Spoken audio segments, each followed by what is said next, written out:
जीर्णवर्णे अनुरक्ता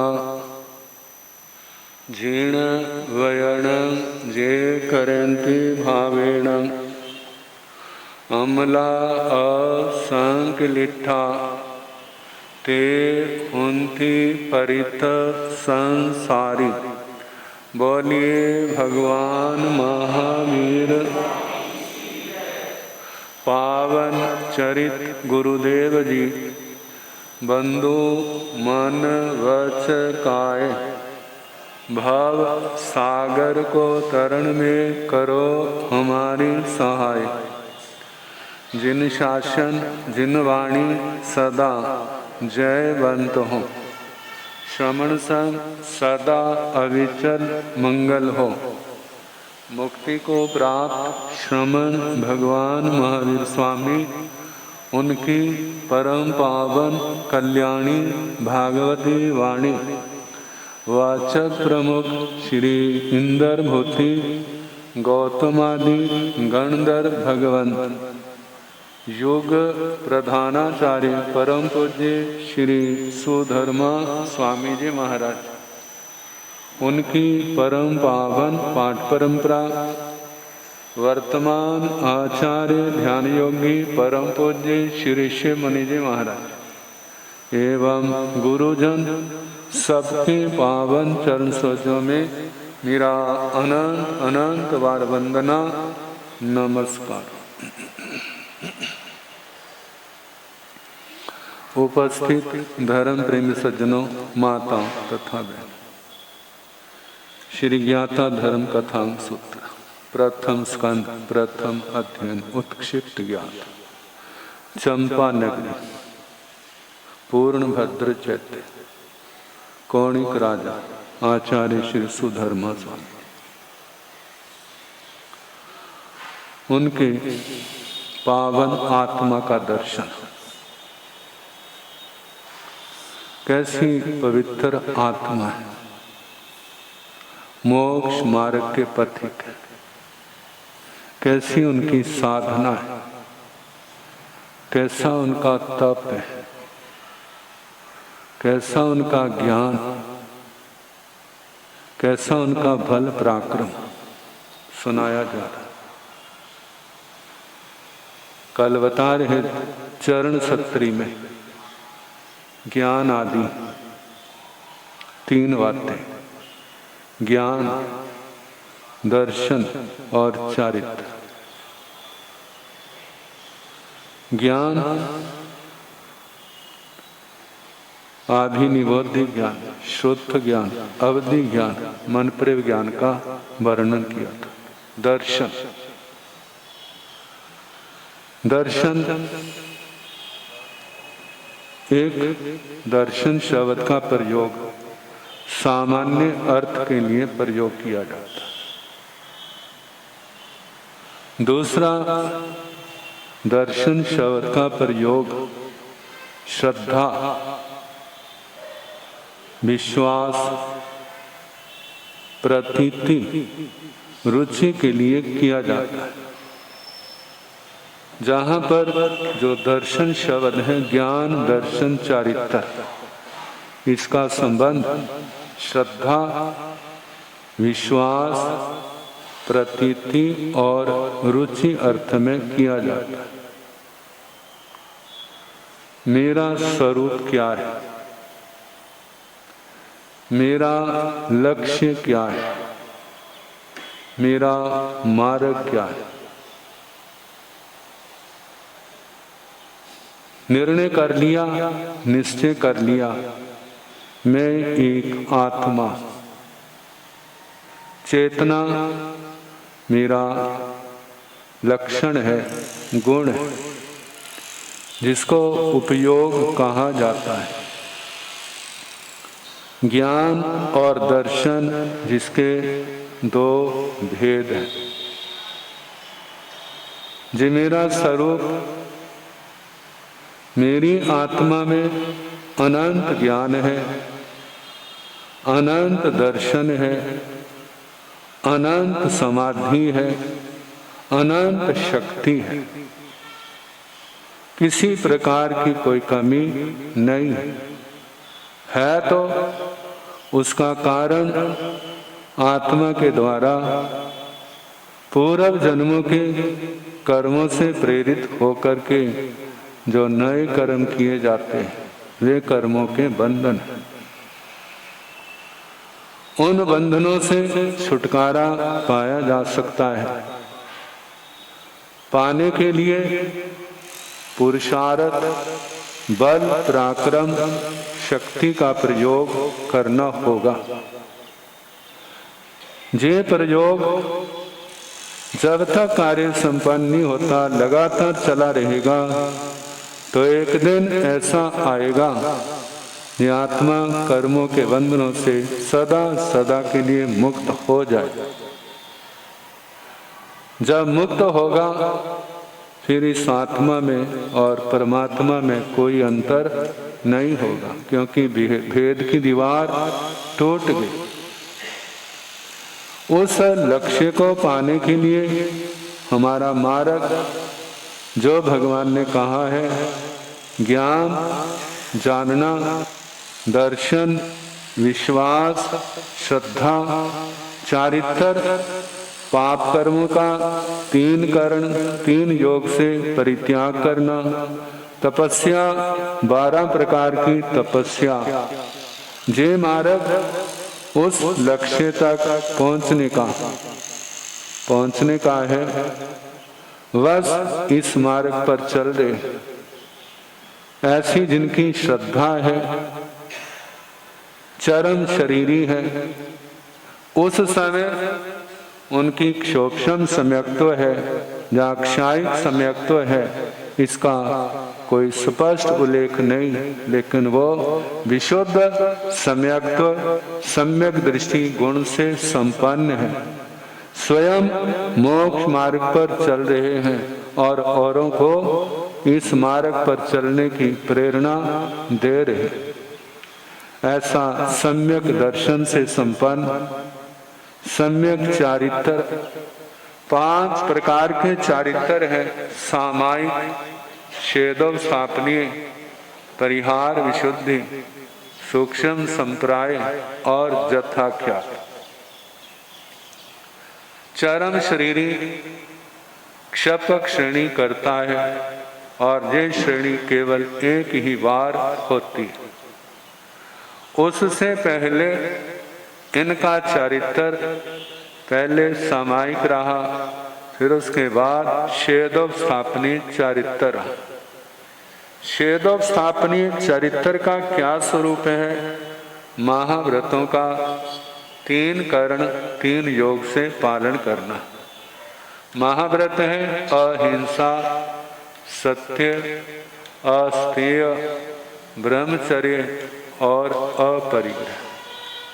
छठे रात्रि भोजन का त्याग, 5 समिति, 3 गुप्ती, इनका पालन, 6 काया के जीवों की रक्षा करना, 18 पापों का 3 करण 3 योग से आजीवन परित्याग करना।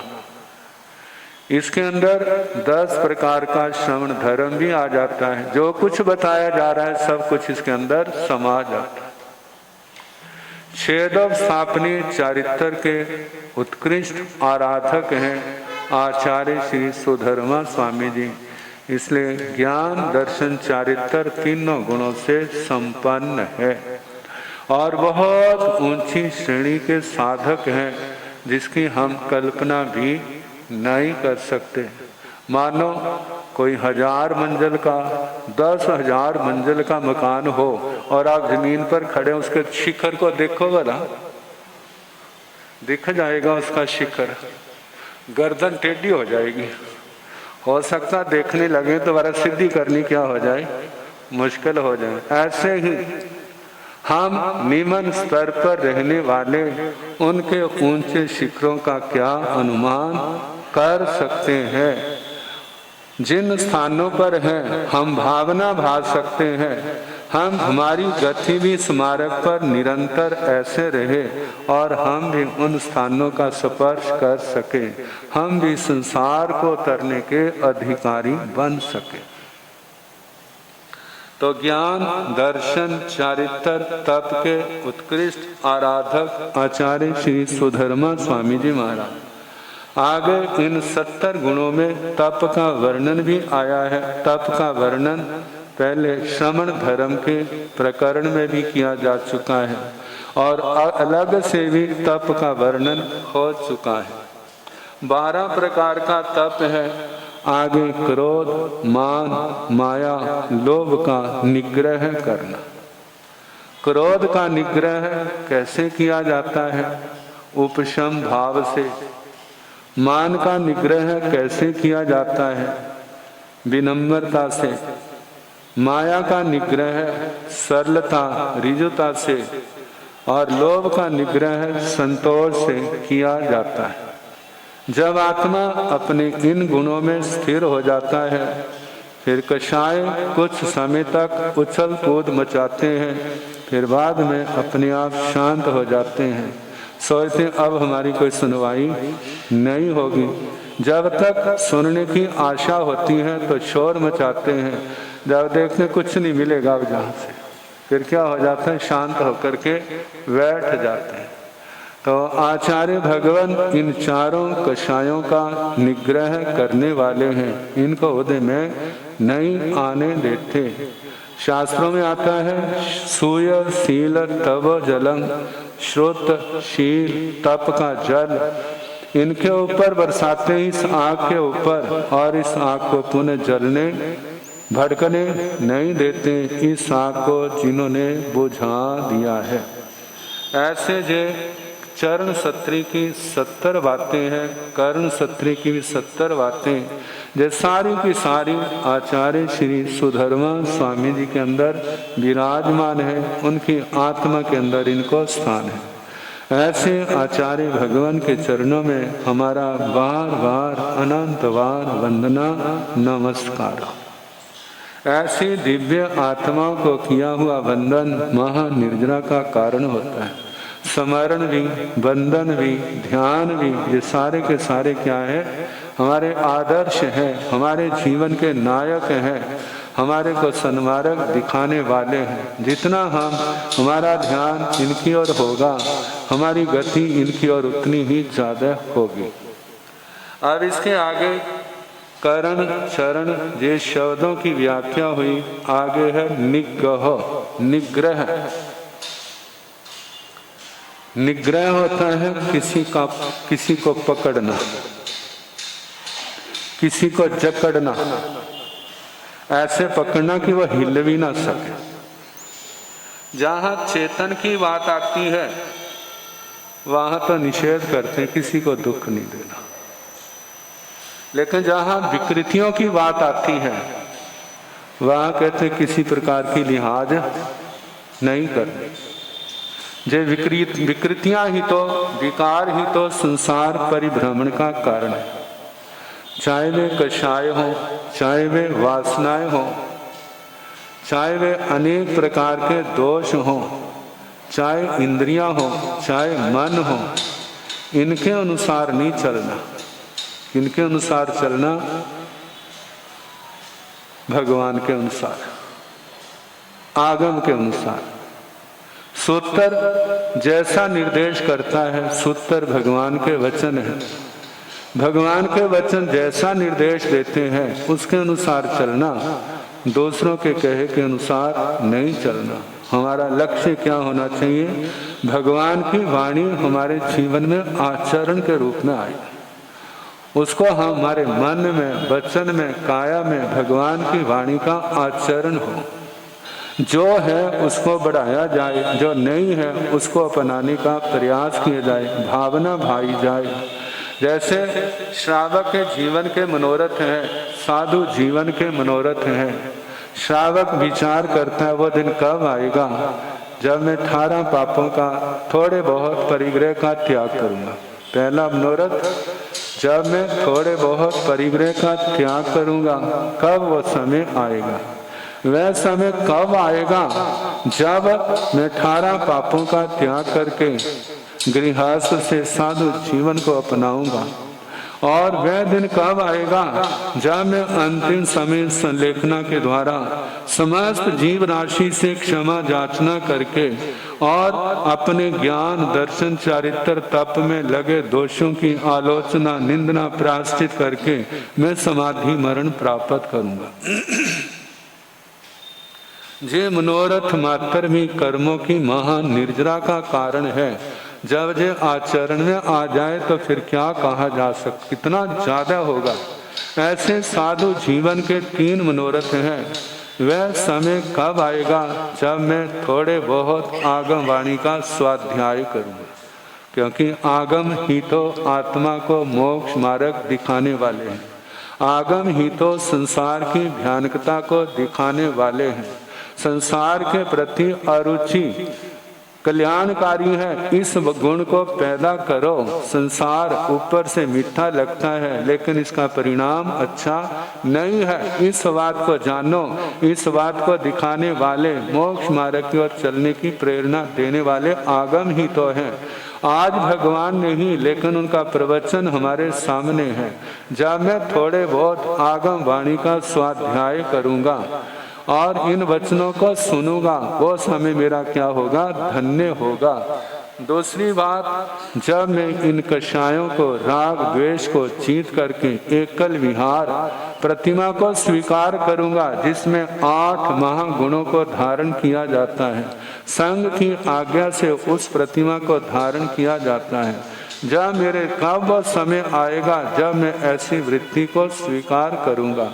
और तीसरा मनोरथ है, समस्त जीवों से क्षमा याचना करके लगे दोषों की आलोचना निंदना प्रायश्चित के द्वारा शुद्धिकरण करके चारों आहार का त्याग करके मैं अंतिम समय समाधि मरण को प्राप्त करूंगा। जिनके मनोरथ मात्र भी आत्मा को महानिर्जरा महापर्यवसान देते हैं, जब वो आचरण के रूप में आ जाएंगे तो फिर क्या कहा जाएगा, उससे भी अनंत गुना ज्यादा लाभ है। तो बताया है निग्रह। निग्रह किसका करना, इन विकारों का। जिनको हम कर सकते हैं उनका करें, जिनका नहीं कर सकते उनके संबंध में भावना भाई। जो दोष मेरे जीवन में है कब जो निकलेंगे उसके लिए प्रयास करें, अभ्यास करें। जैसे कोई कार्य नहीं होता है तो कर लेते हैं, नहीं होता है तो उसके लिए साधन जुटाते हैं, प्रयास अभ्यास करते हैं, और जब तक वो कार्य नहीं होता तो चैन की नींद चैन से नहीं बैठते हैं। इसी प्रकार इन कषायों का, विकारों का, इनका दमन करना, इनका निग्रह करना। आचार्य भगवान निग्रह की उनके जीवन में प्रधानता थी। कौन सा निग्रह है? कषायों का, इंद्रियों का, विकारों का कभी भी उनको उदय भाव में आने नहीं देते थे। आने से पहले ही तपस्या के द्वारा, साधना के द्वारा उसका पत्ता साफ कर देते हैं, मतलब बिल्कुल साफ कर दे, उदय आने का अवसर ही नहीं देते थे। आगे निश्चय पहाड़े, निश्चय प्रधान। निश्चय प्रधान का मतलब उनकी आत्मा कोई शंका से ग्रस्त नहीं थी। अपने मार्ग के प्रति, अपने तत्व के प्रति, अपने देव अरिहंत भगवान निर्ग्रंथ गुरु केवली प्ररूपित धर्म के प्रति उनको पूर्ण विश्वास था, निश्चय था। ये नहीं है कि उन अपनी शंकाओं को दूर करने के लिए दूर जाते थे, शंकाएं थी ही नहीं। भगवान के मार्ग, भगवान के उपदेश जिनके जीवन में आत्मा में पूर्ण रूप से समाया है, जो भगवान ने कहा है वो पूर्ण सत्य है। अब इस मार्ग पर चलना है, और वो चले, कितना कुछ पाया, इतना कुछ पाया जिसकी हम कल्पना भी नहीं कर सकते हैं। और आगे एक दिन ऐसा आया कि उन्होंने सारे कर्मों को क्षय करके सिद्ध गति को भी प्राप्त किया। तो इस प्रकार निश्चय की प्रधानता वाले आगे गुण जो हैं बहुत पहले कह चुके हैं। जैसे अज्जव, आर्जवता की प्रधानता है, कई व्यक्ति होते हैं ना जिसके अंदर किसी एक गुण की प्रधानता होती है, लेकिन आचार्य भगवान ऐसे हैं इन सब गुणों की उनके अंदर प्रधानता थी। आर्जवता, ऋजुता इसकी प्रधानता थी, मार्दव मृदुता की प्रधानता थी, लाघव निराभिमान और उसके साथ किसी प्रकार का गौरव का भूत नहीं है, मैं बड़ा हूँ ऐसा कोई भी उनके अंदर अंश नहीं है। तीनों प्रकार के गौरवों का त्याग किया है। खंती क्षमा श्रवण थे, क्षमा के सागर थे, मतलब कहीं क्रोध का रेखा तक भी उनके अंदर दिखाई नहीं देती थी। गुप्ती, तीन गुप्तियों के धारक, मनोगुप्ती, वचन गुप्ती, काय गुप्ती, मन में किसी प्रकार का विकार नहीं, वाणी में किसी प्रकार का विकार नहीं, काया के योगों में किसी प्रकार का विकार नहीं। तीनों योगों की क्रियाएं उनकी क्या थी? निर्मल थी। मुक्ति, निर्लोभता, केवल एक निर्वाण की कामना है और संसार की किसी प्रकार की कामना नहीं है, कोई चाहना नहीं है। विद्या मंत्र पहाड़े, इसके संबंध में कहा जाता है विद्या कहा जाता है, इसके जो प्रसिद्ध अर्थ हैं वे पाठ जिनकी अधिष्ठायक देवियां होती हैं। मंत्र उनको कहा जाता है जिनके अधिष्ठायक देव होते हैं। जो लौकिक परंपरा में मतलब इन बातों में विश्वास रखते हैं तो वो इन अर्थों को प्रधानता देते हैं।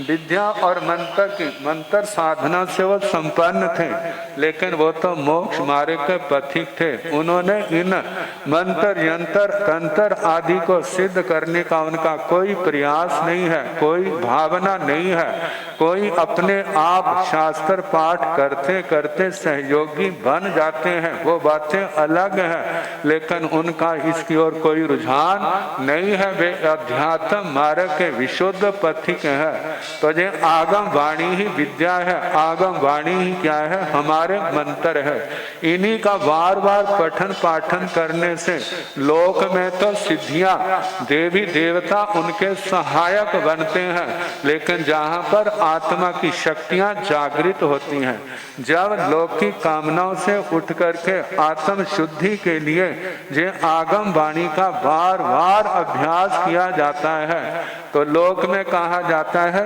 इष्ट देवता की प्राप्ति होती है। तो हमारा इष्ट देवता कौन है? जहाँ पर जिस संसार के देवी देवता वो हमारे इष्ट नहीं है, लेकिन वो हमारे को इस साधु जीवन पर चलने वाली जो सम्यक दृष्टि है उनको अपना इष्ट मानते हैं। जो सम्यक दृष्टि देवता है उनका इष्ट कौन है? आपके अंदर तो किसी ने पद्मावती माता को इष्ट बना लिया, किसी ने धर्मेंद्र को बना लिया, किसी ने माता चक्रेश्वरी को बना लिया।